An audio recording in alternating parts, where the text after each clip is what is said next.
Congratulations, you found the one station that plays Ghana's best urban music. YFM. Listen to YFM 107.9 Accra, 102.5 Kumasi, and 97.9 in Takoradi. Alright guys, you're still watching ETV Ghana. Welcome to Wiley the Boss Series, a very special edition of your favorite motivational show. Now today we decided to do something special. We're coming to you guys live from Airport View Hotel here in Accra, just a few meters from the airport, the Kotoka International Airport. We're doing a very special one today because we have a special guest for you. Now before we get into anything, the hashtag is Wiley the Board Series. It's usually live on YFM, but today we're just doing a special here for us. My name is Eskin, you can call me Rev. I'm the host for Wiley the Board Series. Now according to the National Labour Organization, about 60% of Ghana's population is youth. About 30% of them are adults. In between that, we have the young people in there. But a lot of people have issues, you know, getting to the top, finding their way to the top, finding what they were actually created for, finding the purpose with their life, and finding a good life for themselves in the future. And so YFM, being Ghana's #1 urban music station, of course, the #1 youth entertainment brand in Ghana, has taken it upon itself to educate, motivate the young ones through bringing very experienced personalities to come share their life stories with us. So today, that's what we're going to do, a very special one. Don't forget to stay with us right here. You'll be very amazed with the guests we're having on the show today. Now, to do the Wiley Boss series, we are blessed to have one of Ghana's special resources, known for her poise and calm demeanor. When it comes to academia here in Ghana, you can't do without mentioning her name. She has captured our hearts with, of course, her grace on stage as the quiz mistress. All of us know her as the quiz mistress. She's on the popular televised secondary high school quiz show known as the National Science and Maths Quiz. She is the current president of Ghana Society of Biomedical Engineers, as an exemplary figure, who stands out in her industry. I mean, when it comes to academia, she's a very solid figure in there. She's recognized wherever she goes for her work. Please help me, with all respect, welcome on Wiley the Board Series, Professor Elsie Effah Kaufmann, the quiz mistress. Are we getting an applause or something for that? Prof, it's good to have you on here. Thank you very much for inviting me. It's a pleasure. I think Thank you. This came up after your interview on the mid-morning show after the quiz last year. Yes. And then we threw an offer. It wasn't an offer. We actually gave you our humble request to have you on Wiley the Board Series because a lot of people know you for who you are and what you've been doing, but the vast majority don't really know where you came from. They don't know the story behind the Prof that we know. And so today we are here for that. But before we get into all that, we'd like to congratulate you on your new position. We were told you were promoted as Associate Professor somewhere towards the latter part of the end. That in the course of the week you might be moving. I think we had a conversation before that. Yes. You were not moved, you decided to move. Tell us a little bit about the new position, what it entails, and how long you're going to stay out of Accra. All right. Okay, so you want to know about the promotion and then you want to know about my next move, Yes. right?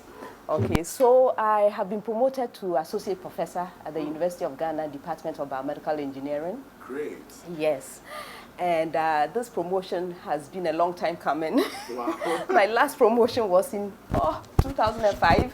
That's a when long I time became ago, 15 years ago. Yes, when I became a senior lecturer. Okay. And so I've been working, but very slowly, not on the sort of things that get fast promotions. Yeah. And so my promotion was actually backdated. So it was effective February 1st, 2018, but announced on the 11th of December, 2020. Why so? It's the processes that we go through as academics at the university. Okay. It took a long time. Okay. Yes. Okay. But it's here, so I'm grateful. I'm most grateful. And it's not really related to that, but being an academic, every once in a while, every 6 years, after working for 6 years, you get an opportunity to take a sabbatical for 1 year. And I decided to use my sabbatical year to go do something really exciting. Tell us about that. So yes, so I'm going off to University of Health and Allied Sciences in Ho. Wow. And we are starting a new program, a new department. Okay. It's called the Department of Orthotics and Prosthetics. And Wow. we are going to start training orthotists and prosthetists. And these are professionals that we don't have local training for. In fact, most of Africa, it's only Tanzania that has academic programs. So if we are able to start this, we are going to be doing something really exciting. A whole new trend of professionals in here. Exactly. Wow, that's a good job.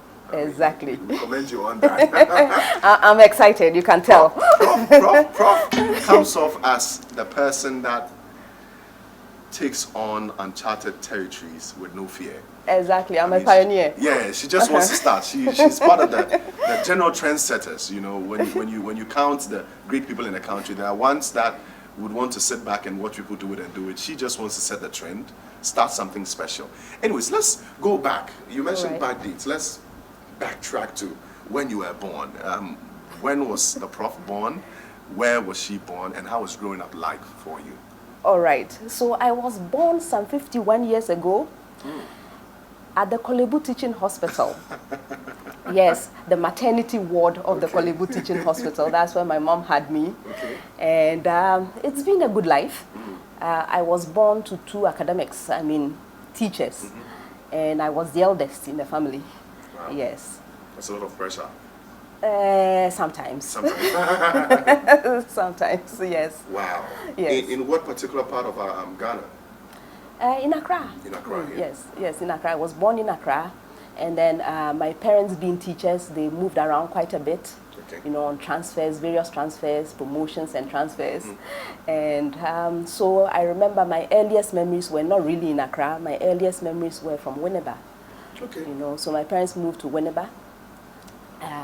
My father was teaching at the ATTC, Advanced Teacher Training College. Okay.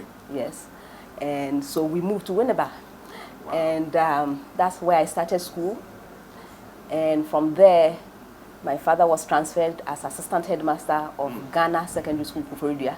Ganas, okay. Yes. So we moved to Kuforidua and I continued school there.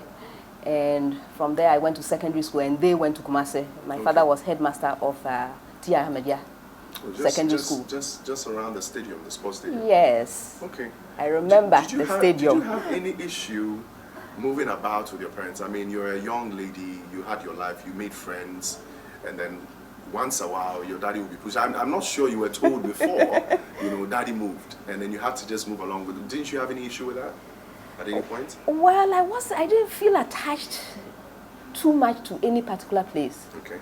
I was more excited about going to school. I remember that we used to be asked, okay, so what day of the week is your best day? And I was always the strange one because I would say Monday. Everybody would say Friday. Everybody, Saturday. Yes. And I would say Monday. And the reason was because on Mondays, that's when we started the new topics in school. And so I was always looking for excitement, something new, something different. And so moving around wasn't that bad for me because it gave me an opportunity to do something different, to learn something new. That's the way I took it. Apart from reading books, obviously, did you have any particular hobbies on the side? Maybe music, movies, acting, I don't know, sports, maybe? Let's not get into the sports. I liked movies. I mean, that's because I like stories. Okay. And whether I was reading or watching, it was still a story. And so I enjoyed movies. Although when I was growing up, we didn't really have the sort of resources that we have now for watching movies. That's Netflix was not in my day. There was not a thing back then. So I was more likely to be found reading than watching any movie. Okay. Although I remember that I used to like James Bond. Yeah. Yes. Okay, I see the kind of movies you like. Okay, I get it. I think you were with the initial James Bond. Yeah, the old-time James Bond, Mr. No. Wow, yes. Interesting. So we used to like watching that. I remember my friend Derek Japon Poku. They had a color TV. It was amazing in those days to have a color TV. It was a precious gem back then. Yes, and so to get the opportunity to go watch James Bond movies on his screen, my goodness, that was a treat. It's an opportunity. Yes. Wow, so you went through all that and then you made it into Every Girls Senior High School. Tell me how your days there were like. What kind of students were you? I was I had been a very quiet person. Okay. Very, very quiet. Okay. In fact, in primary school, most of my teachers didn't even know what I sounded like. I was one of those that never answered, never answered questions in class. Had that one friend that I talked to and nobody else. And so they would find out about me from the quality of my work. Yeah. So they know she doesn't talk, but who is Elsie? Say, oh, madam, that's okay. Elsie, you're doing good, but why don't you talk in class? Exactly. I mean, people had their issues with that. Yes. And so you had a good time in Abri.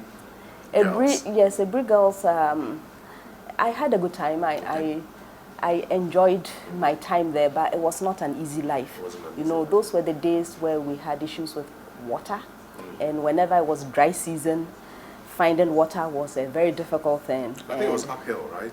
It's uphill. It's up on top of the hill, Beposohan. Yeah. And so when there was no rain, we had to go down the valley to go find water. Climb all the way up. Yes, and you had to come back with a bucket on your head and something else because you had to go contribute some water to the school and then save the rest for yourself. And I'm sure maybe if your seniors wanted more, it meant going back and coming back up. You know it. You know it. I was so afraid of seniors. Not easy. And so after that, you moved on to study outside Ghana. Yes. Tell me about the switch. How different was the environment for you when you first landed?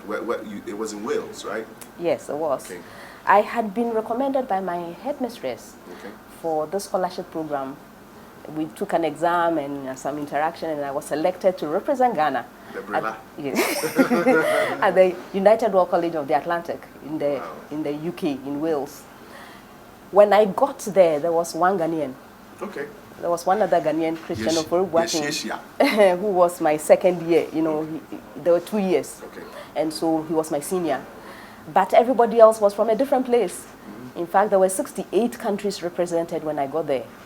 And that actually changed my whole view, my whole world view.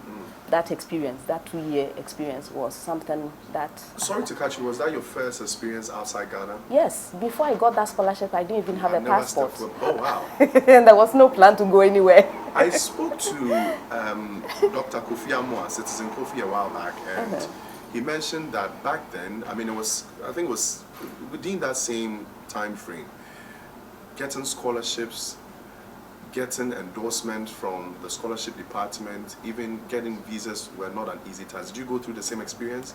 Yes, I did. I didn't have a passport, as I said. So when I was informed that I had won this opportunity to go out and study, I had to inform my parents. I remember my mother traveled with me to Accra. That time, where were we? In Kumasi. Okay.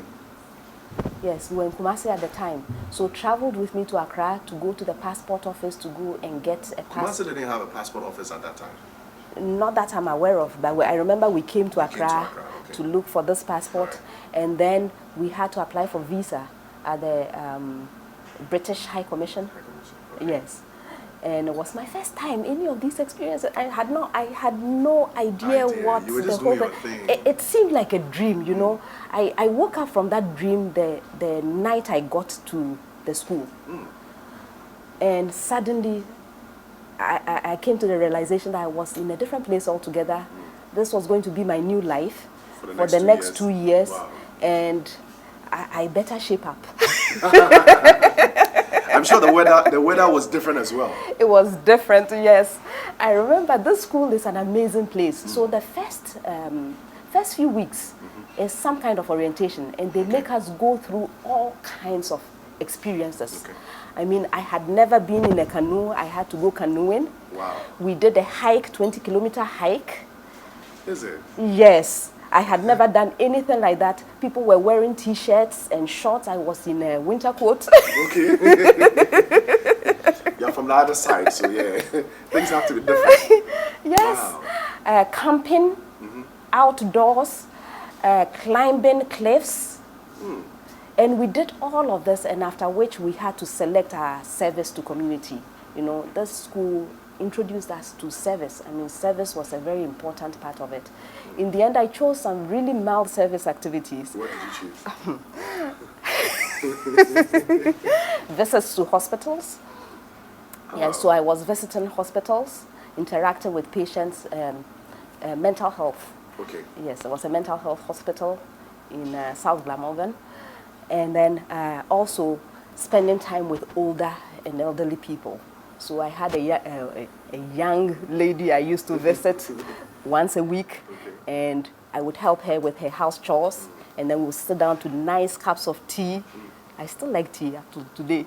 That's where the love came from, right? Yes, yes. Okay. Wow, nice. So that was my service. And then also sometimes children, you know, would have children come over to the campus and we would teach them and do activities with them. Yes. So I didn't go cliff climbing. I didn't do the beach rescue. I didn't do any of those activities. You didn't go for anything extreme. You just decided to do something that you were used to already. Exactly. I mean, obviously, it sounds like your days there were very interesting. Very. After the 2 years, were you met with the decision to either stay or come back? All right. So at the end of the 2 years, by the way, the whole idea behind this school is to take young people from all around the world, get them to interact with each other, some really intense experiences, and then send them off to their home countries, and they are to go and make a difference in the world. Okay, so you go and learn and come and impact your Yes, Great. Make a difference. They were training us to be leaders and to make a difference in our world. But And so, but you could have still stayed if you wanted to. well, so for me, if you know anything about me, I keep my word. Okay. And so when we were leaving Ghana, we were told that we were going to represent Ghana and we were to come back home to make that difference. Okay. I took it seriously, and so I knew I would always come back home. It was a matter of when to come back home. Yes. And it took me a while because I didn't come home right away after that experience. We had to decide what we were going to do next. And I had actually applied to University of Ghana. I applied to University of Ghana Medical School. I thought I was going to be a medic. You wanted to come back and study here? Yes, it was one of my options. It was actually a serious option because that was what I was going to do before I left. And so if I was going to come back, that's what I was going to come back to do. Where you left off. Yes. Okay. But that didn't happen. I got other opportunities. Yes, I heard there was a Pennsylvania somewhere along the line.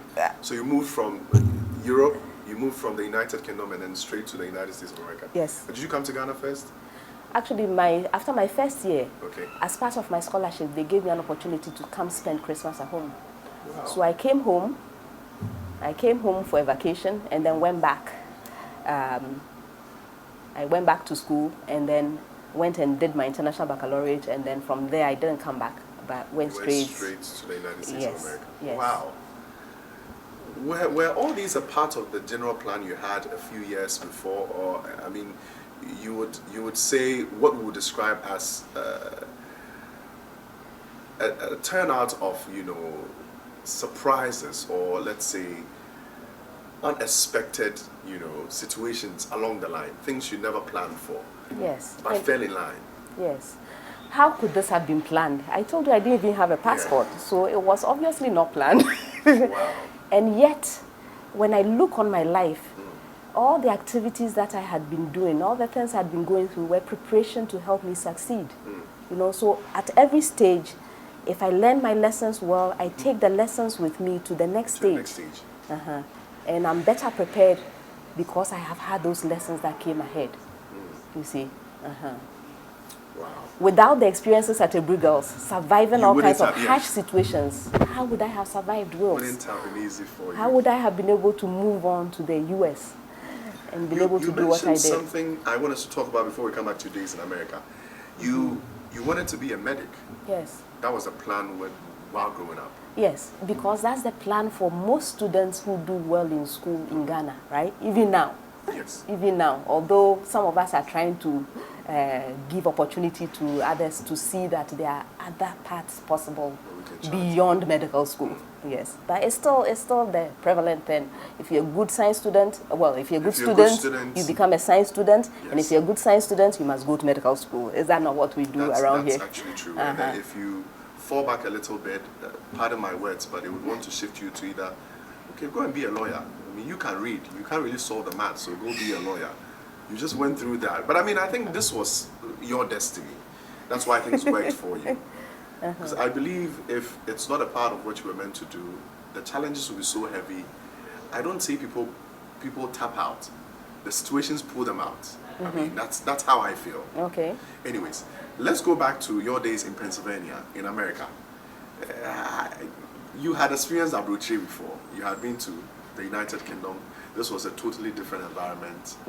How were the days there like? I mean, I'm sure back then racism was still a thing. Did you struggle with any of these at any point? Yes, actually, I had a bit of a culture shock. You would think that I had been outside Ghana. I had seen people from all around the world. So why would I have a culture shock in the U.S.? The reason I had a culture shock in the U.S. was because it was some kind of an artificial environment at the school I went to. Everybody was so idealistic. We went there on a, with a certain view of making a difference in the world.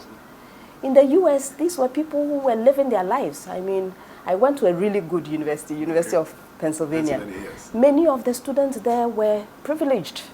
I mean, if you made it to that place, you were a superstar academically, and probably you could afford to pay, and that's why you were there. And so the mindset, that I could live in a dorm and I get out in the morning and, I'm all bubbly. I want to say hello and good morning to everyone, and somebody doesn't feel like talking to me. Because you're not used to it. I'm not used to it. Yeah.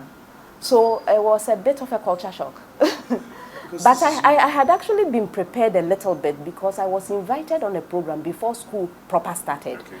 We were invited for a summer program, and they selected a certain group of students who were more likely to benefit from such an experience. And I was selected. Yes.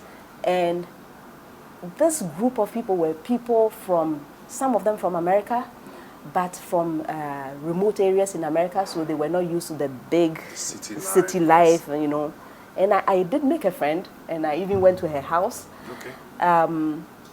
But it was different when school really started. It was very different. So what you thought would properly prepare you for the real situation was totally different. It was totally different. People were. Yes, and the funny thing was, I remember when we started academic work orientation, I went to the bioengineering department, which was my department, and there were about 60 of us in that first year class who wanted to do bioengineering. And we were told, look to your left, look to your right. By the time you are graduating, 2 of you will not be there. Oh, that means just one person. Yes, so one out of 3. One person on the side and then. Yes, and it did happen, by the way. Okay. By the time we were graduating, there were 28 of us in the class. They all dropped out. Oh yeah, they went and did other things. It became tougher. It was not easy, but it was also very exciting and very challenging. Were you? I'm glad you mentioned challenging. Were you never challenged at any point? Didn't you ever find yourself in a situation where a topic or a question would rock you so much that you wish you had changed your course or something? I changed my course. You did? Okay.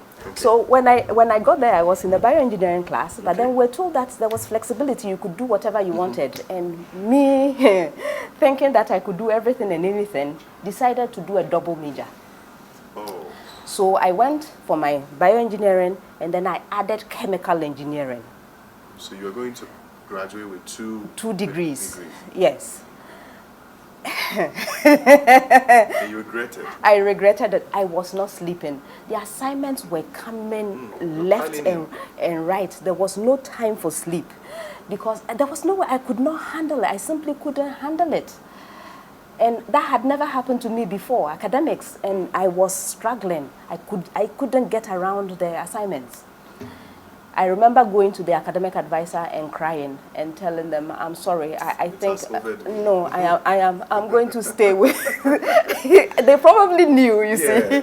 But they allowed, yes. So did they drop it for you? Yes, they dropped it for me. They dropped it for me, for which I'm immensely grateful. I learned a lesson from it. That was when I learned my humanity, my limitations, because previously I had thought, oh, just dedicate enough time to something and you can do it. I'm really glad we're venturing into this scope right now. I have another story. You're definitely a figure people look up to when it comes to academia here in Ghana. And for someone like you to open up about your past to a point where you actually gave up on something you thought you could have done, and you gave up not because you were not capable, but because it was over you. limit comes in. Yeah. For the young people watching now, I mean, people who have plans of doing so much, we're going to get there at the end of the interview, but tell us a little bit about limiting ourselves. At what point should we say, okay, this is enough for us? Mm-hmm. Should we wait for situations to limit us, or should we set limits for ourselves? All right. If you can set a limit for yourself and you are reasonably sure it's a reasonable limit, because you may have a tendency of underperforming. Okay. You know, if you don't understand yourself well, if you have not been through certain things that will stretch you to your limit, you may think that you have really reached your limit when in fact you can stretch yourself a little bit more. So it comes with an understanding of who you are and what your capabilities are. Okay. Sometimes it's not just you, it's somebody sitting externally. That's why it's good to have people around us who will be able to also help us to reflect on ourselves and to know when we have actually reached the limit. Okay. With me personally, I did not have any feeling that I had any limits, because I had been growing up in an environment where my parents always said, okay, if you want to do it, let's do it. Yes, go, do it. Nobody said no to you. Nobody said I couldn't do anything, or even if they did, I ignored it because I felt I could do it. And this was a case where I just realized that I might not live to tell the story. So what was important to realize was, okay, so what is the goal? What is it I'm trying to achieve? Without this, can I still achieve it? Okay. Is the sacrifice of health, sacrifice of life worth it? this? So these are the questions you asked. Yes. And these are the ones you advise we ask as well. Yes. Okay. Oh, thank you for that piece of advice. Yes. And that was not my only struggle. We're going to get to that second story. Yes, the second story was, I remember physics class. The funny thing is that physics has been with me all along, but in fact, physics has not been the easiest subject for me in terms of if you look at my grades. Yeah. And yet, it is the physics that sticks with me. And so I remember physics class, first year. And by the way, this university, like I said, it's full of superstars. Yes. Everybody is excellent, and that's why we were there, and especially in the engineering class. So we went to physics, and Professor Ward Plummer comes to class, and he was our teacher for first year physics, first semester, first class. And he says, I'm giving you an exam, diagnostic. Okay. He had not taught anything yet. And he said, okay, this is going to be a common thing. You get these quizzes are going to be quantized. Okay. So you get 0, 1, or 2. I think it was up to 2. 0, 1, or 2, that's it. And I remember I had never had a 0 in my life. You know where the story is going, right? Wow. That was my first 0.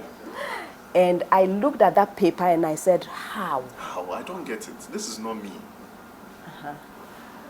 So after crying, after agonizing, I decided to re-strategize. Okay, so Professor Plummer, you will not see my tears ever again. You never see my 0 again. Okay, what did that mean? It meant I had to study ahead. Step up. Yes, I had to study ahead. I had to do the assignments. I had to do everything and go to every class prepared.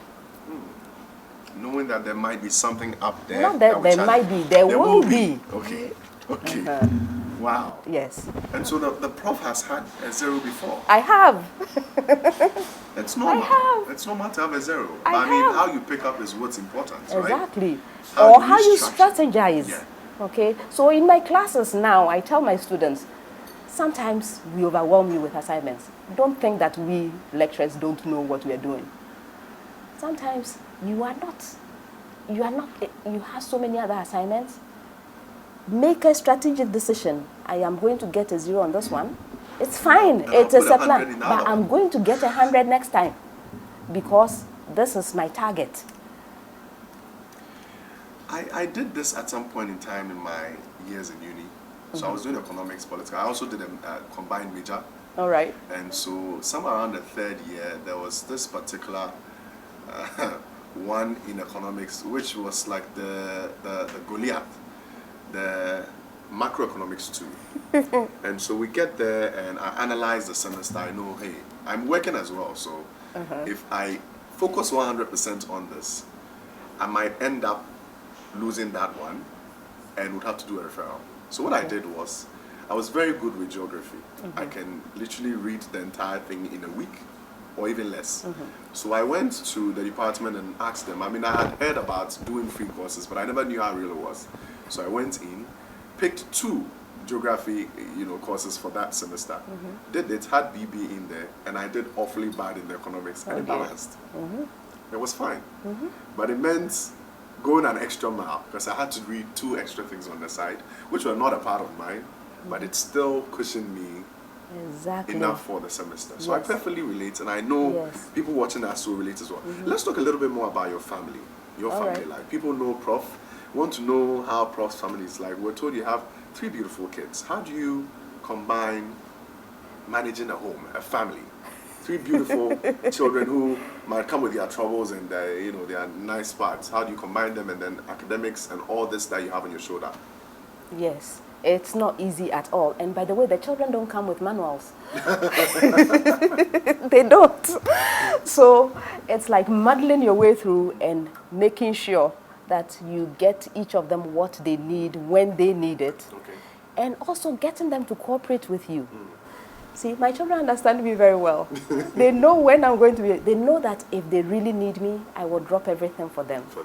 But they respect what I do, and so they don't take that trivially, So they call on me when they need me, and I will be there for them. And you'll be there for them. I'll be there for them. But there are other times I simply can't be everywhere, and these are some of my regrets. But I'm learning to deal with those because I've realized that they're actually very resilient. The other thing also is that I never say no to help. I don't say no to help. So those of you who have been watching the National Science and Math Quiz, all these years, maybe with the exception of 2020, where my dear mom was banished from the hall. Sitting in the front. She's always sitting at the front. She's always there. Wow. During that period, when I am so busy, I can hardly think of menus and meals for anybody. She would pull up. She helps me out. When my first daughter was born in the U.S., she traveled to the U.S. She came back. Yes, she came back for my second daughter. And so I don't say no to help. I don't say no to help. It's knowing when you need the help and accepting help. Realizing that you can't do everything at once. I'm a single parent too. I can't be everywhere at every time. Okay. All right, sure. So we're going to continue in a bit. We're just taking a quick break so we can enjoy, a few meals here and there. We need to cool off with the Prof. Right. Don't forget, you're still watching Wiley the Board Series, a special edition coming to you guys live from Airport View Hotel. My guest today is Professor Elsie Effah Kaufmann. Keep watching ETV. Congratulations, you found the one station that plays Ghana's best urban music. YFM. All right, so you're welcome back to Wiley the Board Series right here on ETV Ghana, still live on Y107.9 FM as well. It's the Rev with Professor Elsie Effah Kaufmann. Prof, I want to find out from you, before we went for the break, you told us how you don't reject help when it comes your way. As part of how you've been able to manage your family and, of course, combine academics with it till this point. Amongst your children, has any of them developed interest in what you do? Do you see you in any of them? Academics, anything of that sort, in any of them? My children are amazing. Okay. They are really amazing. But I am afraid that none of them is interested. The first one actually did science.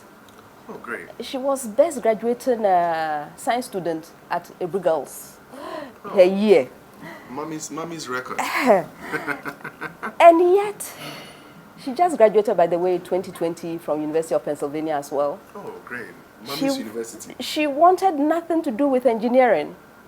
Is it? She started out saying she wanted to study biological basis of human behavior, and then wound up taking all sorts of very interesting courses. Okay. She wound up graduating with psychology. Wow. Yes. Interesting. Yes. after having studied philosophy, all sorts of media, just brought it down. digital media, all sorts of things, art. Well, it's human behavior. Yes. It's best. I remember at some point in time in your growing up, you had to go to hospitals and mental health, talk to people. I mean, maybe that's where the inspiration came from, low key. No, they want to be completely different from me. Yes. Okay, so this is the one that's probably even closer. The other two? The second one you will appreciate. She's at University of Ghana studying economics. Oh, wow, great. Great. Good choice. That's a very good choice. Oh, nice. Yes. And the last one is in senior high school. Okay. Just started the third year. And he says he wants to do computer science. Okay, maybe that's a bit closer. Well, but he's a general art student. The only commonality among them is the love for mathematics. Otherwise, they don't want anything to do with what mommy is doing. No, and I understand them. You know, I think it's also pressure from around. Okay. You know, everybody sees them. Expects a lot from them. Quiz mistress's child, You are bet. expected to get 100%. And they each want to live their own lives. I respect them for that. Yes, I don't force anyone to do anything. Let's pick the eldest. At what point did she realize mommy was famous? At what point do you think she realized? My Have mom they is even not- realized? Because when we are home, nobody cares They don't about. treat you like a celebrity, right? Oh wow! And I like it that way. Yeah, you like your. I am space at mommy. home. I am mommy. You're not. I remember the second one came home from school one time. This was in basic school. Yeah. And I think they were doing ones, tens, Yeah. hundreds. Yes. And she had some sum to do, and she was doing in a really complicated manner. So I told her, no, it's easier to do it this way. Do you know what she said to me? She said, no, the teacher did not ask us to do it this way. This can't possibly be right. And so I said to her, you know, I can teach your teacher. I said, you, mommy, how? So I'm mommy. Wow. I'm mommy, but She didn't believe you could teach the teacher. no, she didn't believe it. I'm not sure at that point she knew who you were. I'm not sure. I think that's far away from what it was. Anyway, so for years, I mean, National Science and Maths Quiz has been a source of entertainment for a lot of people. You know, a lot of people pick interesting bits and bit of it. You've entertained people in millions of homes across the country. What is entertainment for you personally, and what do you do to relax on your free time? What are the things that you do? Oh, I'm still doing some of the things that we talked about earlier on. movies and- Yes, and I reading books? reading. I still enjoy reading a lot. I will watch a movie if I have the time. I would like spending time with my children. Okay. Yes. Do you have a current favorite movie? Oh dear, what have I been doing? Let me see. During the holiday, the break, I watched some episodes of of Breaking Bad. Breaking Bad. Oh wow. Yes. The professor. Oh yes, The professor and the guy. yes. So frustrating. The whole thing was pointless. It was. I think the part I never really understood was the part that he felt he was going to die, and so he had to stack a lot of money. Yes. He lost a lot of people along the line, and at the end he realized he didn't even have the cancer itself. I don't know if you've gone that far, but sorry for the spoiler. wow. By the way, now pointless. you are the first female Ghanaian biomedical engineer, and you are also the first head of biomedical engineering in the University of Ghana. How do these achievements spur you on to raise the next generation of young women in STEM? All right. I have told you that I'm a pioneer. Yes. So most of the time I'm doing things that no one else has done before. And I enjoy that. I derive a lot of satisfaction when I'm able to do something and contribute something. So I like that very much. How am I making an impact in the lives of young people, especially the young ladies? I come into contact with a lot of young ladies. I'm mentoring a whole battalion of them. Yes, from the very young to The very old ones. yes. So I hope that by telling my story, they listen to me and they know that it is possible to also do something. It takes determination, okay, a plan, okay, I want to do this. What do I have to do Where do I get the support? How do I navigate to get to where I want to be? And then to see the example that somebody has been able to do it. I can also do it. That is how I do it. So I make myself available. I mean, for my mentees, it is worth it. Priority. You Yes. prioritize them. Yes, I do. Okay. The next thing I want to find out, right? STEM has been, in my opinion, very successful. It's moved from where it used to be to now, of course, thanks to technology and a lot of other elements that have been put together. You've been an integral part of the creation and introduction of engineering departments in the University of Ghana, and of course you've touched base with a lot of people and things when it comes to engineering. Yes. I really want to find out from you, and I need the honest truth with this. What do you think is our problem as a country when it comes to STEM, and how do you think we can improve the face of STEM in the country moving forward? All right. I have done the TEDx talk On that, on engineering education in Ghana. Our main problem is that we don't appreciate the power. We don't see the power of what we are studying and what we are teaching. It is just an academic exercise for many. So somebody decides to go to engineering school is for the prestige of having that certificate that says, okay, you graduated, you're an engineer. that's true. And so they are looking for someone to employ them. So they go sit somewhere, a door that says engineer. But engineers are supposed to be the problem solvers in our society. They're supposed to engineer. They are the innovators.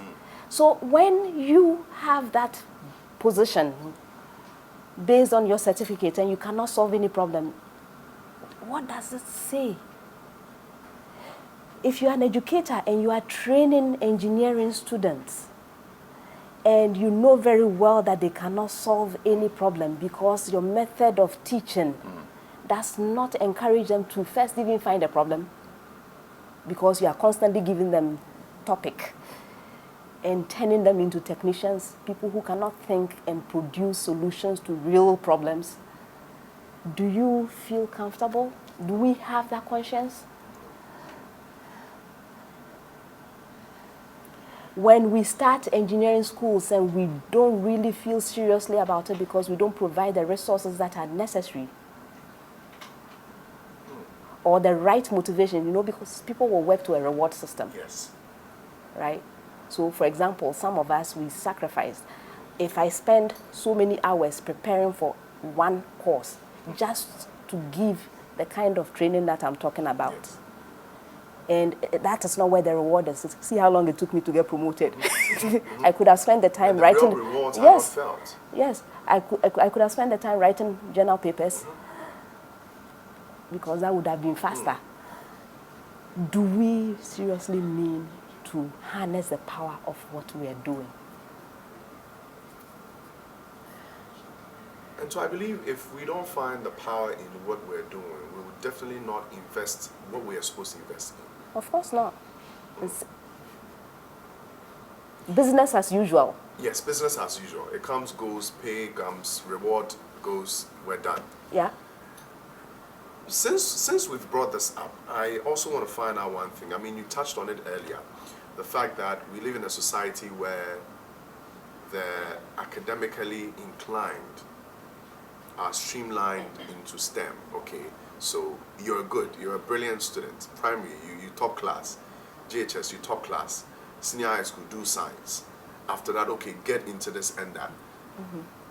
If we keep streaming along this path, don't you think the problem will never be solved? Because then if people who are supposed to study just find themselves studying because they were pushed, because they were academically inclined, won't we get to a point where maybe they will come out with flying colors, they will get the certificates, and they won't feel the urge to solve problems because that is not really what they wanted to do?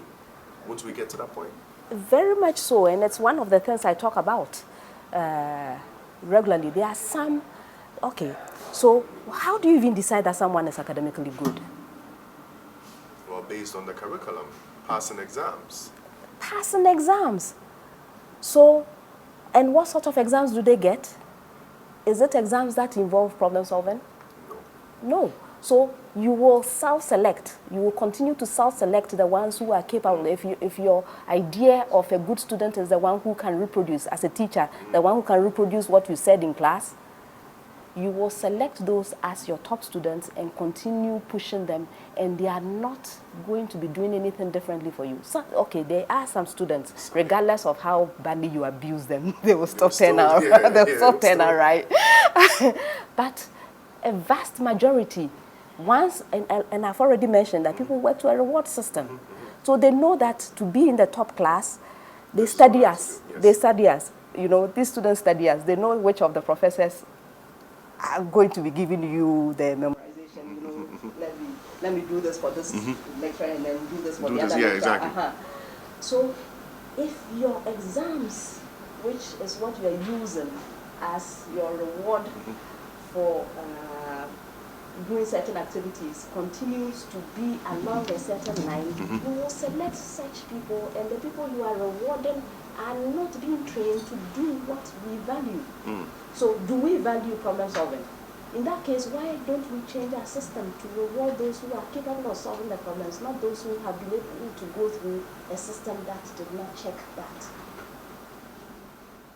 And so you would want, as part of the reform in moving forward, you'd want us to change the system. Yes. Okay. And so if we change the system, the people will change. In a way. Yes, behaviors will change. Behaviors will change. Okay. Okay. It should be competence-based. And those who are able to do that are the ones that get the jobs or are able to start up companies because there are resources available for them to start businesses and solve problems. And because, yes, they've seen a problem they want to solve. Exactly. Okay. So there's a reward to it. We will get more of such people. And if you are an educator and you are not doing it, you are in the wrong place. You're also in the wrong place with that. And you are not achieving this, and you will be questioned. Because it also comes back to, Yes. there's nothing, I mean, if I do it, it's at my own risk because I'm sacrificing my progression in order to do it well. And so if I just do the bare minimum and do the things that are rewarded, I may not get that product out there, but I will be progressing myself. Yes. But if we are questioned about the quality of our products, maybe things will change. Are your products solving problems? Yes, because you say you are training engineers. Yes. Are they engineering? Are they engineering? That's a good point. And I know definitely for sure that constant efforts are being put into ensuring this happens. Yeah, things are changing. You know, I remember I've been at this for a while. I joined University of Ghana in 2001, and engineering started with the first batch in 2004, and it's been a while now. I am beginning to see differences in the attitudes of some students, not all. Not all. Yes, some students are taking things into their own hands, so they realize the limitations of the education they are getting. They are going beyond They are going beyond it. Okay. So I see students who are taking extra courses. There are students who are apprenticing themselves to craftspeople just to learn the skill because they know they will not get it from the classroom. And because they want to do something with themselves. I'm seeing first-class students who are beginning to think about starting businesses. It's not been easy for them, and I have a few of them that I keep encouraging because they are the ones who are going to change things. I mean, if you pass out with flying colors, you're a first-class student, and you're not able to find a problem to which you want to find a solution. I think the whole idea of even getting into business is gone bad at that particular moment, because if all problem solvers find a problem, in solving it, they will create businesses for themselves, employ people, and amass some wealth for themselves as well. Because people have problems that need solutions. Exactly. But what do we value? What do we value? The title. I mean, we like the, oh yeah, I'm the engineer. I'm the prof. And quick reward. I mean, yes, we feel it comes with it. in my TEDx talk, I also mentioned the role of society in general, even parents. Because even as parents, we want the best for our children. And that's the reason why we will push a really good student, somebody who has graduated from engineering and has this problem-solving mindset. But it takes time, it takes investment. You don't get the reward right away. And if your own family doesn't understand what you're doing, they say, yes, exactly. So they start telling you, as soon as you book her mates are buying cars and building houses, doing their businesses, and so I think it's a whole issue in general. And as part of that, I mean, behavioral change. Once the system begins to evolve, once we begin to change the system, the behaviors, all other things being equal, the behaviors will change. Yeah. I mean, parents will start understanding that there's a bigger reward beyond your child bringing in the first pay slip. I mean, it's going to go to that. Anyways, let's veer off that a little bit and go back to your upbringing as well. I mean, you coming up to this point, a lot of people look up to you as their role model. But before all this began for you, or in the course of all this you've achieved, did you have any role models? Who did you look up to? Who inspired you day in, day out? My parents. Your parents? My parents. Okay. My mom is still alive. I God. told you about you her did. on the front seat. Your number one fan. My number one fan. Your mom is actually a number one fan. Yes, when all the schools are bringing their bus load of fans, I have my one fan. Yes, yes. So my mom has been tremendous in my life. I mean, I can't begin to even say thank you for what she does for me. I mean, the encouragement to let me know that there's somebody in my corner, you know, and that she's thinking about me. She's going to look out for the best for me, and she's going to help me if I need her. Yes. Then there was my father, my late father. Yes, may he rest in perfect peace. He simply put the structures in place. He was an educator, right? Okay. Very principled. There are people who still remember him and talk about him with, you know, such passion. I am so amazed when I meet such people because he changed so many lives, and he was doing it one person at a time. And with us, his children, what he said to us was, your education, that is all I'm going to be able to give you. I don't have wealth to give you. Even if I did, it can be taken from you. But your education belongs to you. It sticks with you forever. Yes, so I'm going to help you apply yourself. If you're going to do something, I'm not going to force anything on you. It's your choice, but make sure that because it's your choice, you're going to be the best or among the best. You make the best for yourself because it's your choice. It's your choice. It affects you at the end of the day. Wow. Yes, and he gave us the freedom. I mean, there was nothing like limitation, I told you. Yeah. So, You can do it. yes, and discipline. I think that's what Time you picked it from. consciousness. Yes. Prof doesn't play when it comes to time. I mean, I have to say this. We gave Prof the time, and before we could say Jack, Prof was already here. And so I say this to the glory of God, and of course to praise her for being super time conscious. But we all know where it came from. If I want to find out from you once again, what do you think about the representation of women in STEM here in Ghana and across Africa and the rest of the world? Yes. Women are highly underrepresented, especially in my discipline. When it comes to engineering, it's not the best. And the thing is, it's not just Ghana, it's worldwide. It's worldwide. It's worldwide. So there is serious underrepresentation. In certain types of STEM, you know, the biological sciences, I think we are beginning to see. We've seen a huge improvement over the years, but with the physical and mathematical sciences, with engineering, we are still not where we should be. Yes. The funny thing is that many people don't seem to appreciate it. So I have had questions like National Science and Math quiz. This is, you know, the consultants and the quiz mistresses, we have this interaction with teachers before the competition begins. And one of the questions that typically comes up is, why is it always women quiz mistresses? Wow. Yes. And or even on social media, people asking why quiz mistresses? Because we have a quiz master. Why don't we have quiz masters? And the question, when I get an opportunity to answer such a question, what I do is to say, look around you. Even at this teachers forum where we have this, you'll be hard pressed to find in a crowd of about 140 individuals, you'll be surprised that there would be fewer than 4, 5 women. Even girls' schools bring their male teachers as the chaperones. And so, serious underrepresentation. Serious underrepresentation. If it had not been for the fact that prime time, the producers of the program decides that it has to be quiz mistresses to encourage the girls, I'm sure it would be quiz masters. Quiz masters too, right? Yes. How do you think we can bridge the gap between the genders when it comes to STEM? How do we do it? Do we? I mean, through things like, concepts like National Science and Maths Quiz. You mentioned right now that prime time intentionally picks quiz mistresses just so we can encourage the ladies to do more. What else do you think should be done?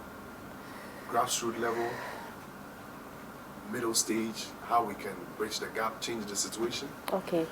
There are some who need to be convinced that this is really a problem. There are many who don't think that it's a problem at all. Okay. So maybe making the research much more publicized, because there's research that shows very well that when you have more diversity, you have better solutions to complex problems. So if you are choosing to ignore a whole 50+% of your population and you have to make decisions about solving problems, note that you are shooting yourself in the foot, really. And many more people need to know this. Maybe the research needs to be publicized a bit more so that people understand that it is a real problem for national development when we continue to sideline women. Okay, so that is one thing that has to be done. The other thing also has to do with just presence, visibility. I tell my students, Newton's first law, if you continue doing things in a certain way, you continue along the same path unless there's an external force.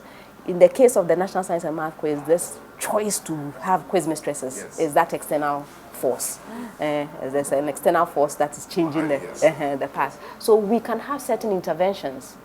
Okay, so let's say, and I try to do that.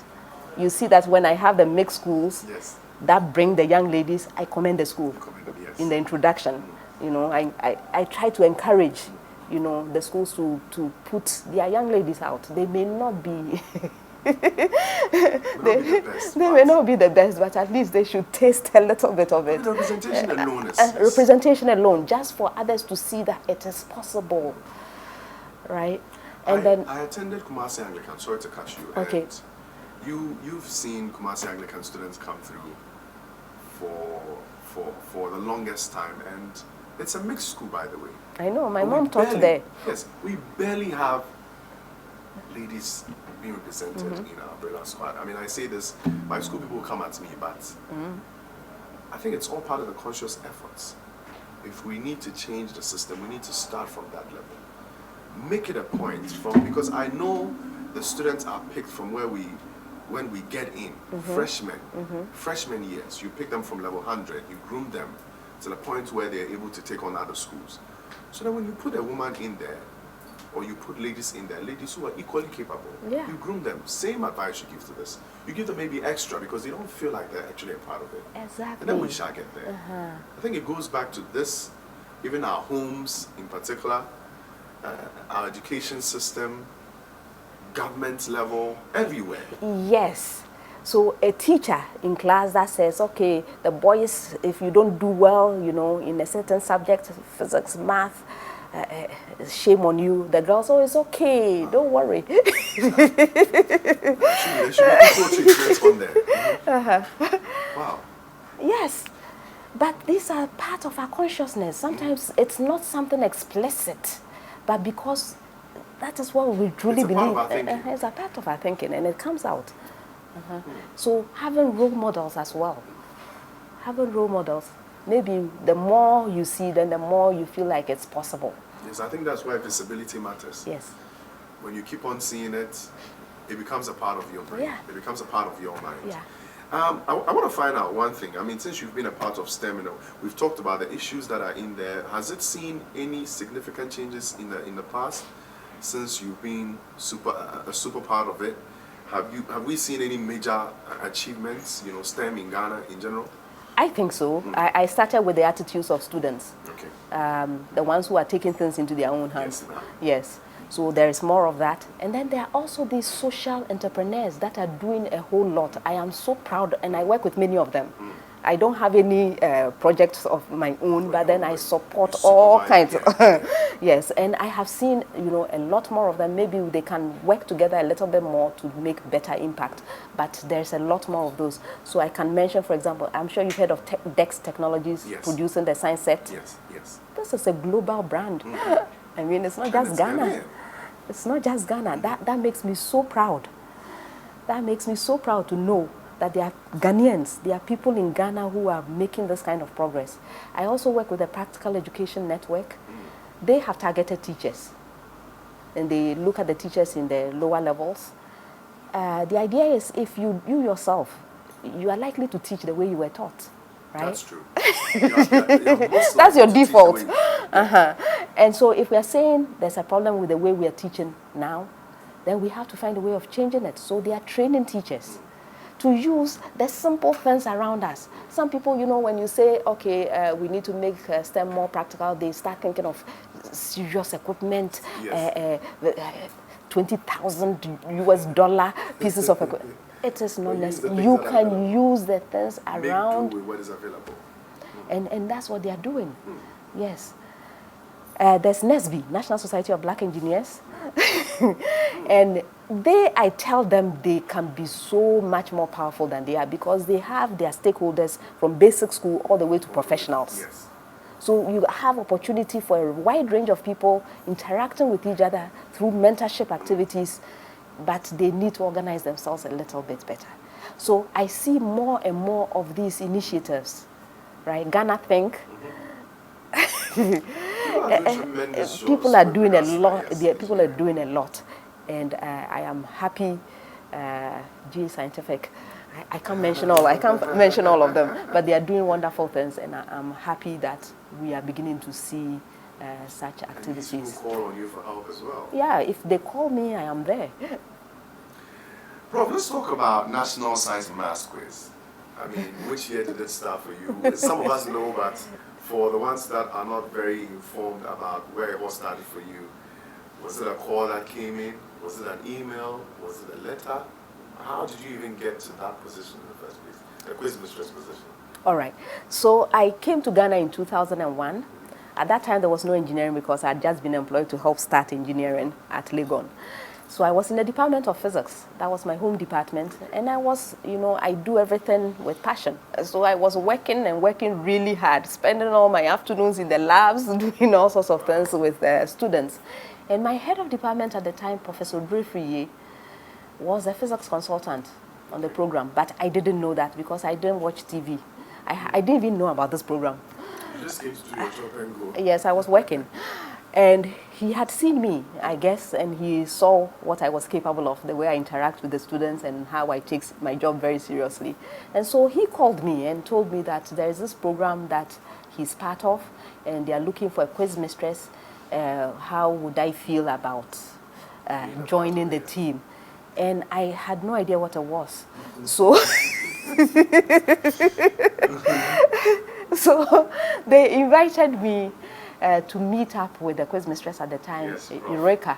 No, it wasn't Professor Ramadi. Okay. After Professor Ramadi, there was Eureka. Yes, yes, I think so. Yes. So Eureka was quiz mistress at the time. So they introduced me, and at the time that this was happening, the recording was going on at Achimota School. Okay.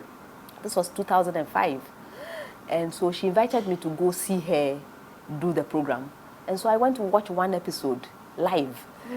And I got to chat with her a little bit. And after I saw what she was doing, I said, yes, I can do this. Yes. She never says no.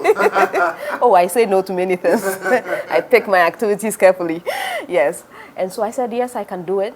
And that's how I was introduced to the rest of the team. Prime time came. I remember I had to read some questions in front of the camera for them. It was the first time. It was the first time. And then I joined the team of consultants, and we started working in 2005. And my first quiz was in 2006. Take us through the process before. How are the questions set? Who feeds you with the questions? Because a lot of us, before I met you, we all had the perception that you actually sit down and bring up all the questions. Oh, no. And the answers are all with you. So Prof just comes in with her questions, and then if you get it right, you get your points and all that. What is the process like from coming up with the questions? Where does the questions come from? Do you pick it from books? How do you come up with an entire, let's say a season of National Science and Maths quiz? Take us through what you guys recent season or the days when I first started, because the has changed right? completely, yes. Let's do when you started, and maybe we can touch a little bit on how it works now. Okay. So when I first started, the team of consultants set the questions. Or they are given instructions that, okay, stay within syllabus. Waxy. Stay within syllabus. Okay, so what they do is they go and they say, in those days they used to handwrite. So they would handwrite all these questions and we would meet. When we met, what we did was each consultant would read their questions, right? They would read their questions and just pass them. After reading the questions, they would just pass them on to quiz mistress. And it was my responsibility to sort all those questions into contests. That was the beginning.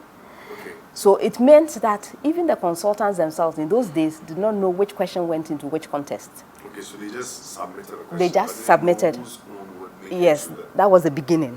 Okay. So I think whoever told me this was right in the beginning, that the questions are from Prof, because you were the one selecting which ones made into the final cut. So it was you back then. Right? Well, back then, they brought the questions and we would discuss. Everybody would bring their views, because you read the question and then we decide, okay, this question, we don't like your answer, or this question doesn't seem like it will work. Quiz mistress, actually, in the beginning, I didn't have much experience, so I didn't really know which ones would work well. Now I hear the question, I know this one is it's not going to work. Throw this one away, bring me a new one. But in those days, I was learning. Okay, so I would collect everything, and because there was no backup information for the consultants, once they handed them over to me, they were done. In fact, some of them, it was Professor Awotwe, biology, who used to be at the recording. The rest of them didn't even bother to show up at the recording in those days. Yes. Whether they just make it on whether I am getting rid of it, resetting, they had no idea. And if there were mistakes, I had to actually go back and replace questions, reset questions. And it's a human thing, so obviously you can imagine. And these were things you were familiar with already, so it wasn't like a new territory for you. Questions. Well, these are high school science questions. I had been a science student. You were on a different level. Oh, what different level? I was an engineer then. I still am an engineer. Wow. Yes. So those were the days. Now the system has changed a bit. It's changed actually significantly, because now the consultants are required to type their questions, right? And they are supposed to have backup, and they are required to be around to resolve problems and so on, right? And so now they know which questions go into which contest. That's one thing. But quiz mistress. Okay, so what happens is they set their questions. It's a year-long thing. Usually we meet once a week, and then when it's getting closer, we'll meet multiple times. Yes, multiple times a week. We read every single question. We have our views. They may see problems at that point. They may get questions rejected by me, and then they go off, and then they send corrections. At the same time, I sit down and I look at every single question that I'm going to read. I check again. I do the math. I go and do background. Make sure that this is something I'm comfortable with. If there are corrections, I inform them before we actually go and deliver. And I believe all these are heavily secured. What do you think? How many years have I been doing it? Someone asked me the question, I don't know whether it was you, so that so is this secure? Are the questions secure? And I didn't quite answer. Of course, all these years they have been secure, at least if they are with me. Yes. Another thing that has changed, now you see we have other quiz mistresses. Yes. Okay, so now I'm not handling all of the questions. But the ones that are with me, I can assure you that they are secure. Wow. What has been some of the challenges? I mean, there are a few of them we'll touch on a bit later, but then what are some of the challenges now when it comes to national science and maths? Because, like, personally, do you ever meet situations where you say, okay, this was not supposed to happen, or maybe this could have been built on properly? Do you ever encounter issues like that? Have you ever encountered any so far? Do you mean technical challenges, or Yes. you mean logistic? In delivering what you are supposed to deliver. And so, let's say you mentioned that some of the questions sometimes need to be resolved by the professors who are there. I mean, do you come across, is it rampant, or is once a while? Actually, you should be asking how it's not rampant. I've told you these are human beings. They've been doing, my team of consultants have been doing this for years now. I mean, I have Professor Sumeni, who has been there from the beginning. From the beginning. So they are very experienced. But still, because we require some change, it's not easy at all for them to set this. Okay, so we joke among ourselves that, for example, mathematics may not be that hard because you can change the values and it's a new question. How does biology, the human organs have not changed? They're constant. And we've been doing this for over 25 years. How do you change the questions to make it new every time? So these are the sort of challenges that we have. So when, so the logistic questions come in then. So sometimes we are not told how many questions or how many contests we are doing in advance. Okay. And it's a contract after all. I mean, they engage us to do a certain number of contests. If we are not given the go-ahead in good time, and somebody has to come up with these creative questions, we don't sleep. So those are the kinds of challenges that we have, that the program has gone on for so long based on the same topics. So to be creative about it is getting harder and harder every year. And the students also keep getting better. So we always have to be a step ahead. And being a step ahead, sometimes, okay, so for, let's say, semi-finals onwards, we stray out of the syllabus. You've noticed. Yes. So we have to stray out of the syllabus. If you look at the contest and the types of questions we're asking, Professor Iramadi's time, we'll be laughed off stage if we brought those questions.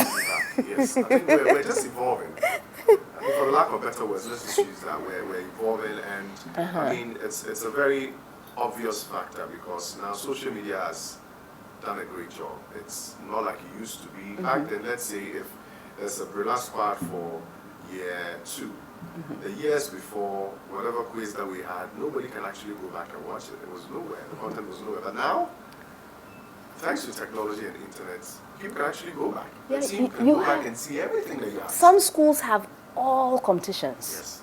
And they watch it day in, And day they out. watch it.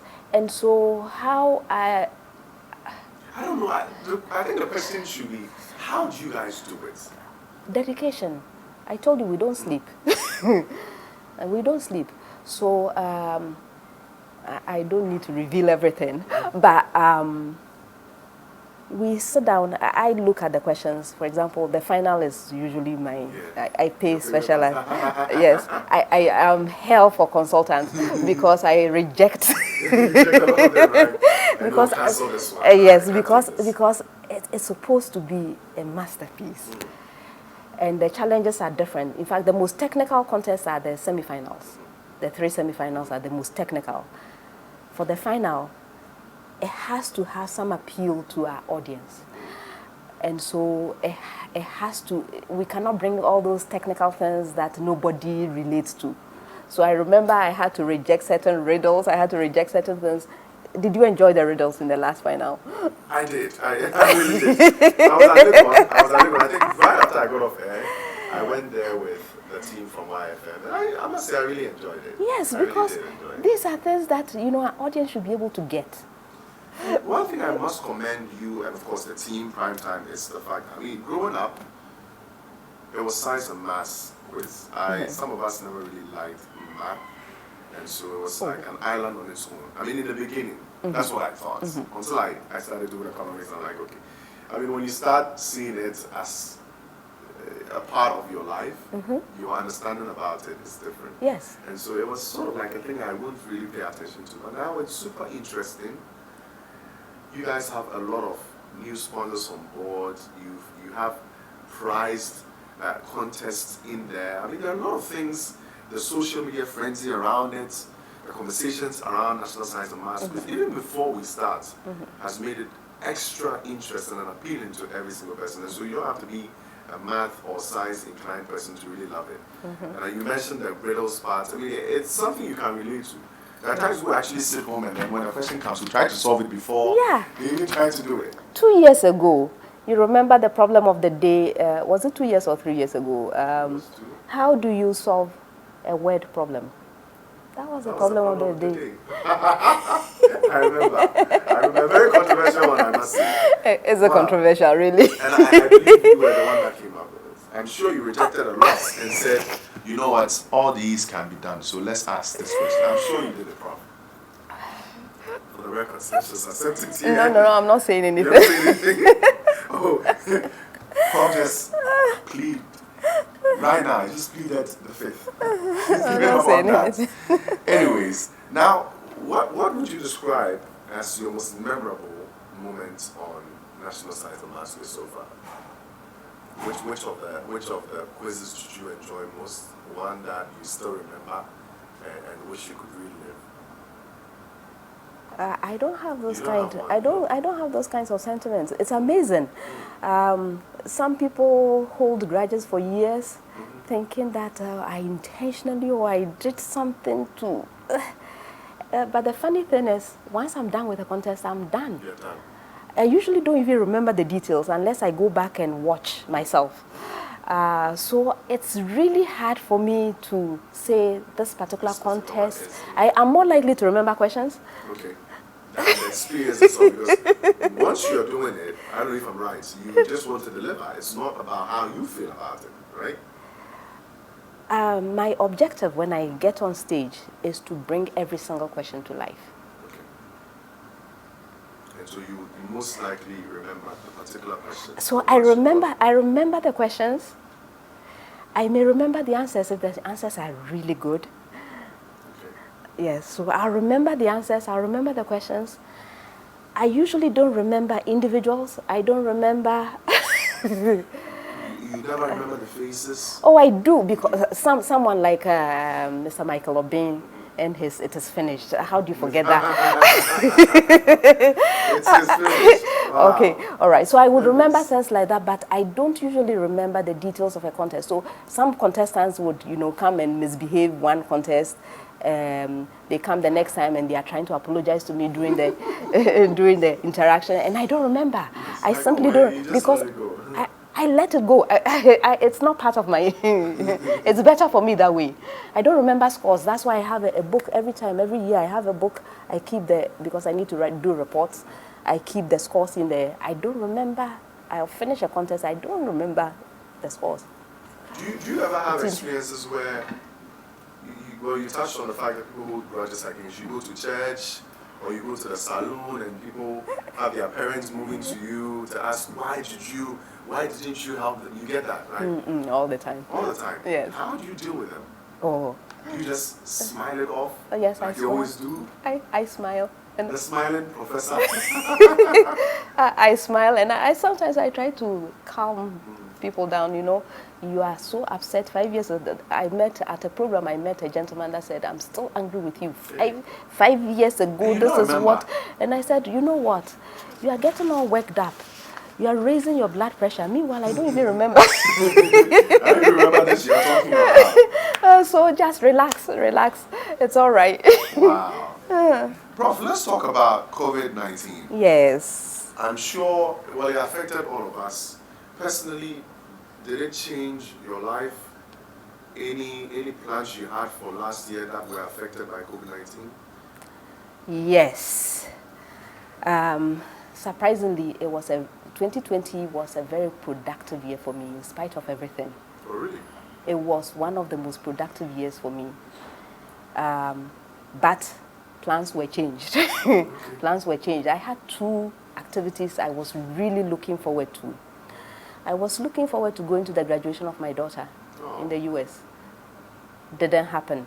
I was being inducted as Fellow of Biomaterial Science and Engineering. It was supposed to happen in Glasgow. I was looking forward to that. Didn't happen. Both of these activities took place virtually. But first, when the pandemic was announced in March, I had to migrate 3 courses. I was teaching 3 courses. I had to migrate all 3 of them online. That was a huge challenge. Before that, in February, end of February, the Ghana Society of Biomedical Engineers had our 2nd annual conference. It was in Kumasi, KNUST. And we had talked about innovations and how we should practicalize and do also. We had our students even have competitions, design competitions. And so when the pandemic hit, how do you reconcile all this talk with the reality on the ground? Because after all, PPE is the biomedical engineer's responsibility, really, to make sure that we design and produce all these products that are needed to fight this pandemic. Keep up with the plan that you had. So I organized a team of approximately 30 individuals, professionals, students, and what we decided to do, and it was actually at the request of the biomedical engineering unit of the Ministry of Health. The head there, Dr. Jabu, is our patron. And so he gave us the requirements, that we need PPE. What can your society do to help? I also got a call from engineer Kwabene Jekon, Institution of Engineering. I'm a member of Ghana Institution of Engineering. Great. So what are the biomedical engineers doing? So now, You have to go back to the thinking board and do something. Yes. There was no time. There wasn't much time to do anything. But we were able to do something. We actually designed, we have the Ghana Society of Biomedical Engineers face shield. So we designed that and we produced it. We got approval from FDA to produce it for donation. It's for donation only. It's for donation. And we're able to get funding from First National Bank to produce 500 of them, which we donated to frontline healthcare workers. There are other projects that are still ongoing. We decided that we would look at a ventilator. So we are designing a ventilator. We are actually in the fabrication process. It's not quite done yet, and there are some parts that we simply could not get. It's taught us a lot of lessons. All this taught us a lot of lessons because it got to a point where it was illegal in some countries to export these PPE because they needed it for themselves. As well, yes. And even if you had so much money, you could not import them. Our borders were closed. Other borders were closed. Supply chains were disrupted. It taught us a lesson that we need to build capacity to be able to produce some of these things ourselves. And the fact that we're able to produce even these face shields show that we can do it. So we can possibly say it brought out the good side. Yes. Of our production capabilities. Yes, but we also have the shortcomings because, we're using technologies that were available to us. We had one 3D printer that we were using. One of my colleagues, no sleep, and we could produce a maximum of 8 a day. The best way to change this is to change the manufacturing process and get our plastic companies to change their production line to be able to produce new things at short notice. But they were not willing to do it.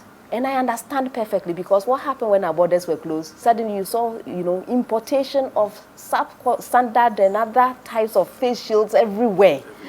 Things that were costing us about 50 Ghana cedis suddenly were like 2 cedis. So if they had changed their production lines, how would they make their profits? You see? So we have more issues to discuss. We need to improve our manufacturing capacity in this country. Now, after all that was done, I mean, the hustle and bustle of producing these face shields, coming up with ideas to combat COVID-19. For somebody like you personally, you drive out or you walk out of your house and you see how people are flouting the COVID-19 protocols, the safety protocols. People are not wearing their face masks, people are not washing their hands, people are in spaces, crowded spaces. How do you feel about that personally, and how do you think the nation as a whole has responded to all these steps to combating COVID-19? I don't think we are taking it seriously enough. And I don't know whether it's because of our low level of knowledge that is making us behave this way. We've been blessed that we don't see the kinds of deaths and numbers that we see in other countries. But had the situation been bad, we would really be in serious trouble by now. So we are blessed in that sense. But we need to understand that we don't understand this disease well enough. So people think that it's not going to kill you. You may get it, but you will recover. But do we know the long-term effects? Have we considered what will happen in the future? Because you may feel you are perfectly okay. The next time you are hit by another disease, do we know how we're going to respond? Is there something ahead of us that we are not understanding? But we need to do research also. Okay? So many of the things that we were able to accomplish during that period, even not just in Ghana, worldwide, it came from preparation. And I think I've mentioned that earlier on in our interview, that every experience prepares you for the next thing. The tragedy will be not learning from our experiences. It's not understanding what we are really dealing with and not learning either. That is what the problem is. I don't think we are taking this seriously enough. Now, one other thing that has to do with COVID-19, which obviously has been in all conversations surrounding it, is the vaccine. You are an engineering person, you are a science person, you're experienced in that. You obviously have connects outside Ghana. Yeah. What is the current status on that? Ghanaians a lot of people are confused.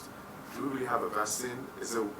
Are we getting somewhere? Are we finding a solution to COVID? Are we close?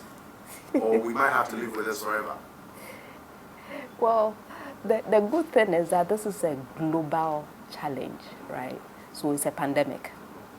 That means that others have been working feverishly on the solutions, and this has been our attitude with most things. We wait for solutions to come from elsewhere. Yes, we don't find solutions ourselves. We don't bring the solutions ourselves. So our scientists did well. They sequenced the genome of the virus, and so at least we knew what we were dealing with right here in Ghana. The next stage will be to use that information to come up with a solution. But this is a highly expensive endeavor, right? We build on what we already know. The vaccines that have come out, the mRNA vaccines, did not come overnight. It's many years of intense research that got us to the point where we can actually come up with a solution to this. And without funding, we don't fund research much in this country. Without funding, even with my face shield, it was a private entity that decided to fund it for us to produce 500. We don't fund research, and so it is going to be very difficult to say we are serious contenders when it comes to solutions to any such challenge. So what we are doing basically is to wait until the solutions are elsewhere, and because the global other countries, they cannot afford to have us sit here with our COVID-19. It will eventually affect them. They will now help us to get to the vaccine. I think that's what's going to happen. That's what's going to happen. Yeah, but we are not high priority on anybody's list. We've learned already that when push comes to shove, you have to develop your own solutions. You have to fend for yourself. Yeah. Each one for himself. Yeah. So we will get the vaccine because it is in the interest of the global environment to do that. But we are not high priority. That's the way I see it.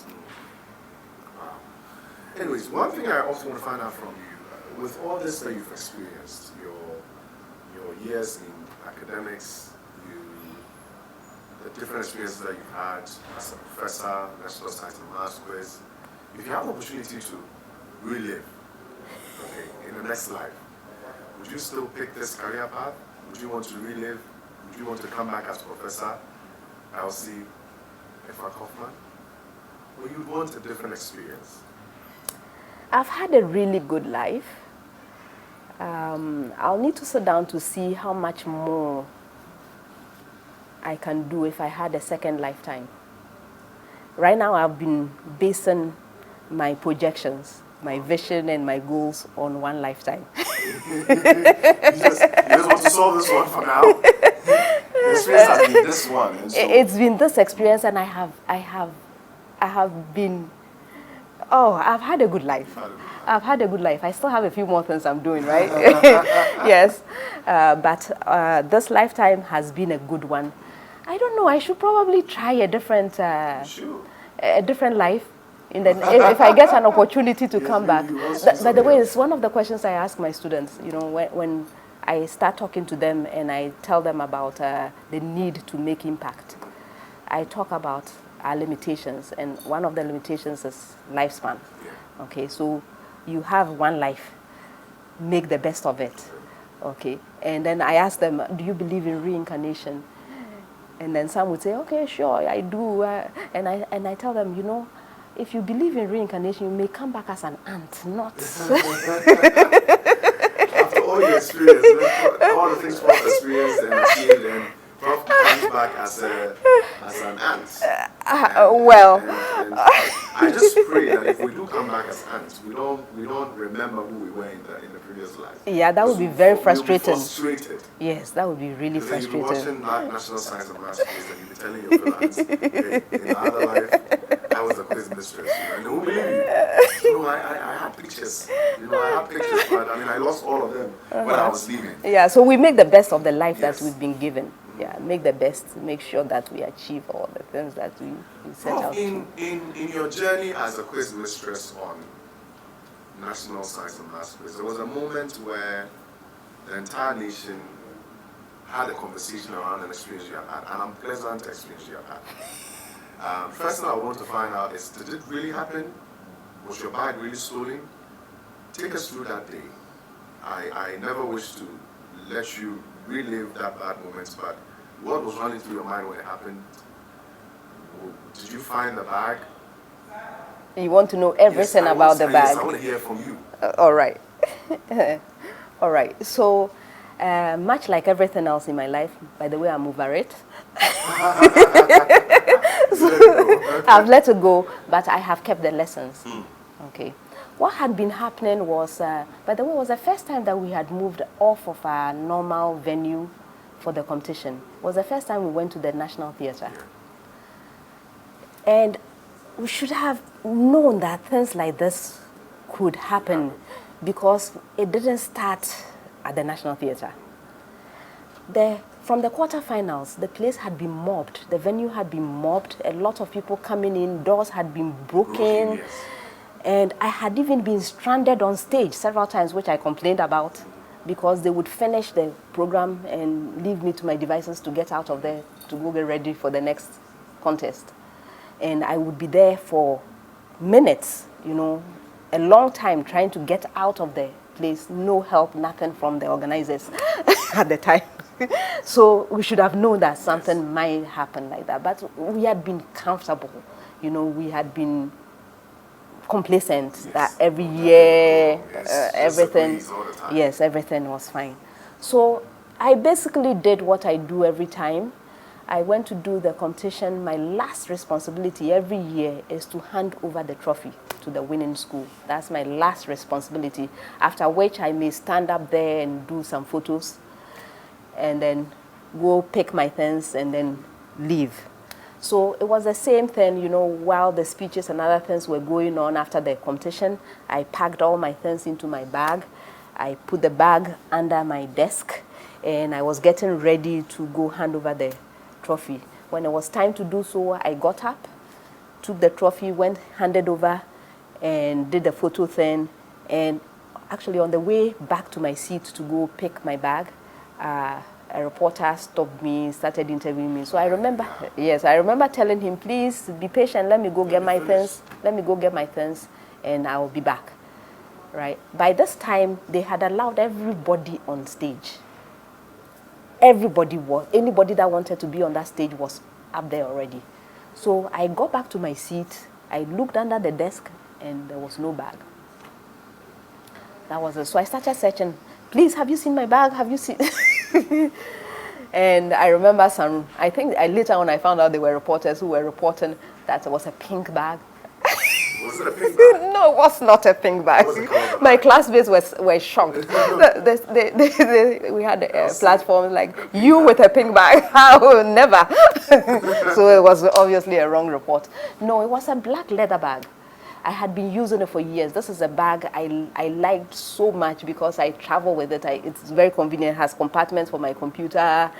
And for the month that I was doing the competition, I had everything I needed in there. Everything was in there. Everything was in there. The book in which you keep the records for your reports, everything was in there. Everything was in there.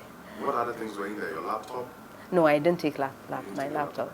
You had your... I had my charger, my phone charger. I had my phone in there. I had my earrings. They changed the earrings for me. Yes. So I had my earrings in there. My spare glasses and the ones I wore on stage. So I didn't have any glasses. I used glasses for reading, so I couldn't read for some time. That was what disorganized me the most. I had some money in there. That was because a photographer was bringing me photos, so I brought his money. My wallet. The wallet later on appeared at engineering, Legon. It came back to engineering? Yes, somebody dropped it. In there, right? Yes, my ID was in there. I had cards. My your visa cards and all that. Yes. And so you retrieved that, you got that back. Yes, I got my bank card back. The rest of the things never showed up. No, the bag did not come back. No. Did Prime Time pay for this? Prime Time replaced my phone. Great. They did a good job. I mean, I have to commend them on that. Prime Time replaced my phone. How did that experience shape you and how you treat things in the series after? Oh, haven't you noticed? We know it, but it's nice to hear it from you since you're here with us. Okay, so now I don't take anything valuable with me. Okay. With the exception of questions are, of course, very valuable, right? So the questions I have to take with me. Okay, but you will not get my phone. Even occasionally, maybe I'll put the phone in there, but my phones usually are not that. You have a special security person overlooking to ensure that you're safe? Yes. Prime Time now has a security detail for me. I bring a paper bag. If you took that bag, what you would find in there would be the questions for the day. And that's about it. One's better, twice shy. Yes. My glasses, I don't even have my spare glasses in there. I just have Keep the spare at home. the spare somewhere else. Wow. Yeah. I'm sure it's an experience. I mean, it's something you wouldn't skip if you had the opportunity. I mean, it taught you a lesson. Yeah. And so you are grateful for that moment as well. Yes, I am. So to say. All right. I am. Prof, what would you like to be remembered for? The legacy. All right. I would like to be remembered to have been that person that made a contribution to the lives of the young people of Ghana, especially in the direction of education. Yes. Okay. Provided opportunity, identified talent and potential, and encourage people to live up to that potential. Wow, that's a great one. All right, so Prof, YFM's content focus for this month is dubbed Fresh Starts. The concept is based on the fact that people must plan, budget, and do extra things for a good year. And the aim is to educate people on planning their lives and building foundations on principles. What do you say, or what would you say is key in planning our lives in order to have a good year? Let's limit it to a good year. In having a good year, based on all the things we experienced last year. All right. So it's important to identify not too many things because you get overwhelmed. Yes. If you want to do something well, you limit the spread. Okay, so identify a couple of things that you like to say you have achieved at the end of the year. Once you know that this is your priority, this is your target, you put the plans in place. By this number of months, I should see this happening. By that time, I should see that happening. If it doesn't, what is my strategy for getting back on course? And that is how I do mine. That's how you do it. Yes. So have the end in sight. If possible, write it out. Vocalize it so that it's yours. So you know where you're going. You know where you're going. Regardless what happens, you know this is where You you're going. know where you're going.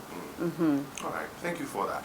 Now, the youth is listening. I mean, this show is basically for the young ones out there, the young and the young at heart, people who might have had plans and are not really seeing their way around now, people who don't even know where to step, foot in the course of their journey in life.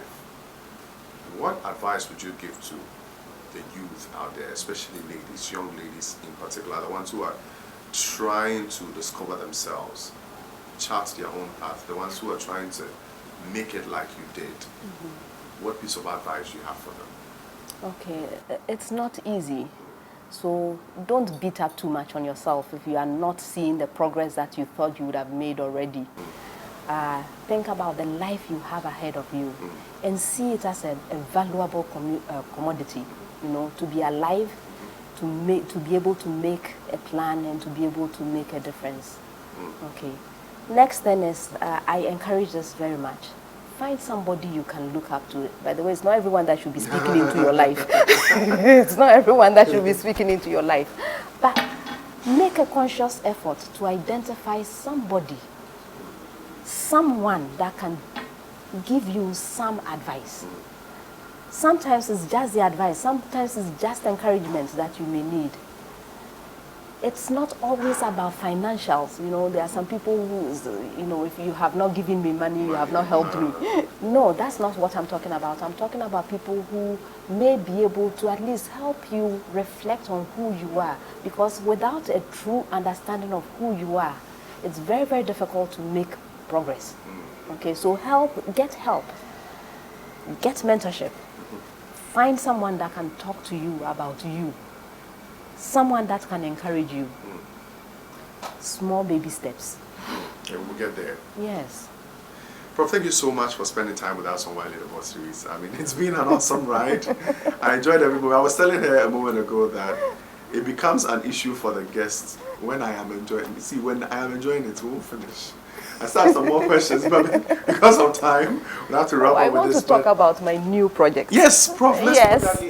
Let's yes. put that in. Talk to us about it. Yes, so my new project for 2021 is to go to UHAS, University of Health and Allied Sciences in Ho. In Ho, yes. What I'm going to do there is to help start a new program in orthotics and prosthetics. And prosthetics, yes. As I mentioned earlier on, there is no program like that in Ghana. The closest we have is at Insawam, which is a diploma program. We are starting a bachelor's degree program at UHAS, and it's going to be amazing. Normally what these professionals do is to help people who are physically challenged, right? So mobility and other types of challenges. So the prosthetics, for example, the prosthetists will be helping to produce replacement body parts. Just like the legs, the prosthetic legs. Yes, okay. Even prosthetic teeth. Yes, all that, yes, these are all prosthetics. And then the orthotists provide braces or other support systems for body parts. Normally, when the engineers do it, they may be able to come up with good designs, but usually they don't understand the clinical setting too well. If the doctors want to do this, they understand the clinical setting very well, but the engineering. But this group of professionals are going to get both. They are merging both. Yes, they are getting both. And they are going to be trained right here in Ghana. Okay. And like I said, we even expect patronage from other parts of Africa because it's only Tanzania that has programs like that. And so it's a very exciting time for me. Kudos so to you. an opportunity to start something new. So please, the high school students who are looking for another professional program to explore beyond medicine and the usual things, they can look at the Department of Orthotics and Prosthetics at UHAS.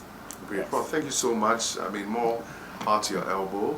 Thank Wish you. you the very best on behalf of Global Media Alliance YFM. I'd like to use the opportunity to say a big thank you. Our people are grateful. The youth, we are grateful. You've touched a lot of lives and wish you the very best in your endeavors. The next one, this one that you've taken up, we know how powerful you can be.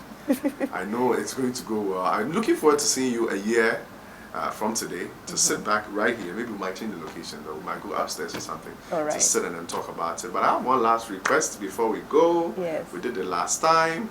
I want you to wrap up the show for us. Oh, You dear. wrap up National Science and Masquerade. Well, do it your way and then let me wrap up. So just wrap up the National Science and Masquerades for us and then let us go.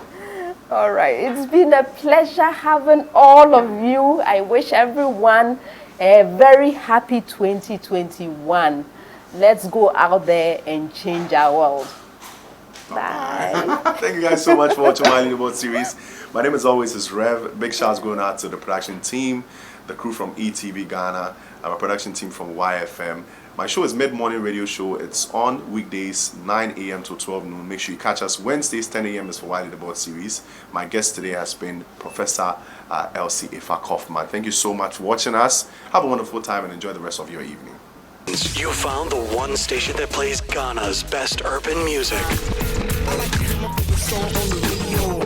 YFM. FM 107.9 Accra, 102.5 Kumasi, and 97.9 in Takoradi.